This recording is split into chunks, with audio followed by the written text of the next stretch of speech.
Alright guys, so in this quick video I'm going to show you why this method of ice cream works as well as it does and kind of what the prerequisites are for making ice cream this way. Because you can't make, like a low-fat, high-protein, yogurt-based ice cream in this. It's only going to work for a specific type of ice cream, and that type of ice cream is really just like traditional, real, high-fat, high-sugar ice cream. So first, why does it work and how does it work? So when you're making ice cream, whether it's with a Ninja Creamy or a regular churning device or even like the industrial machines, essentially what you're doing is freezing a high-fat, high-sugar cream mixture. You're freezing it while it is getting spun around. And what the spinning does is it makes the ice crystals in the ice cream as small as possible. So the opposite of that would be if you just like froze a gallon of milk. It's just going to turn it into a brick. And that would be, the highest form of biggest ice crystals. But when you have a very soft, easy to scoop ice cream, you have very small ice crystals and a lot of fat to make it easy to scoop. Now, what happens a lot of the times when people try to make ice cream at home with this method is they'll put it in a container that is not insulated. And what that does is it speeds up the freezing process where the outside of the ice cream freezes very quickly while the inside is taking forever to freeze. And that's going to leave you with basically just a hard hockey puck or a brick of ice cream.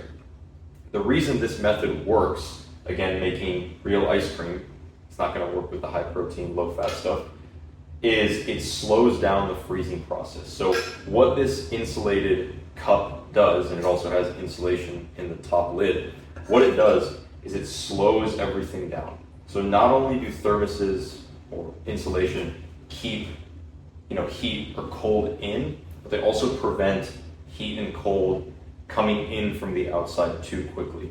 So when you make ice cream this way, it just slows everything down, preventing the outside from instantly freezing and really just more uniformly freezing the whole mixture. Now, obviously, freezing slowly is just half of the equation. The other half is what actually goes inside.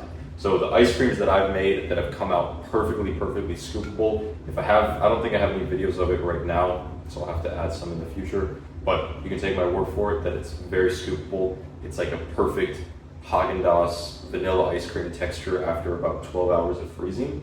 The ingredients I've used to get that are the following: heavy cream, egg yolks, sugar, vanilla, and salt.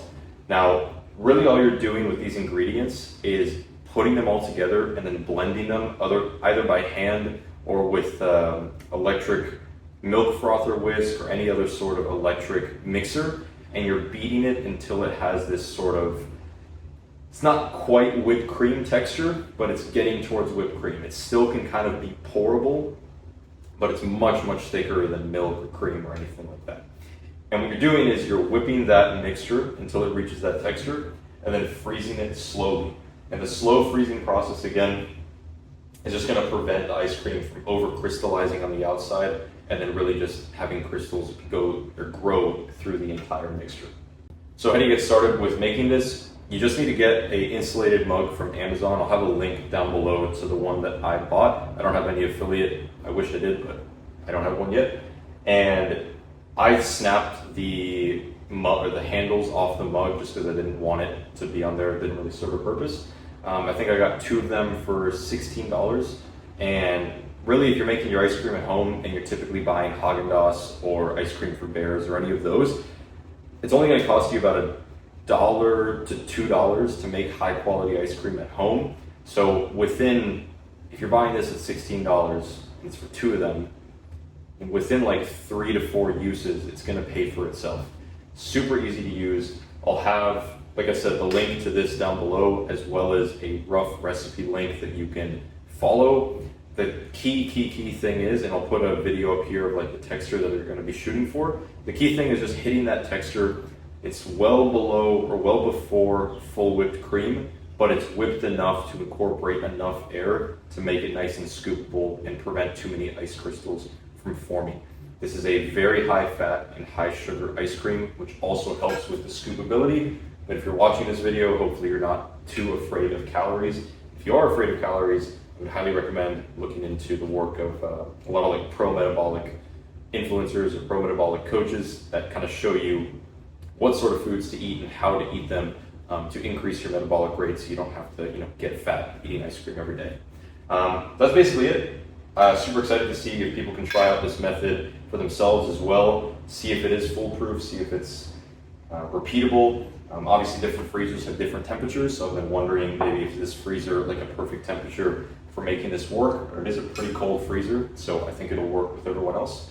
And yeah, the ideal scenario I see for people making ice cream this way is using it with their morning coffee. A lot of people add butter to their coffee or sugar or honey. I think a lot of these things are pretty popular, especially in the pro-metabolic space. So it only makes sense to have a high fat and high sugar coffee by just literally taking a scoop of ice cream and pouring an espresso or a concentrated coffee, like a Bialetti coffee on top, and it's gonna be banging. And I would love to see a world where more people normalize having a couple scoops of ice cream in the morning for breakfast, get some good fats, some good carbs, and hit the day running. So if you do try it, let me know how it works in the comments. And yeah, I really want to take this pretty big, get the world eating more high quality ice cream.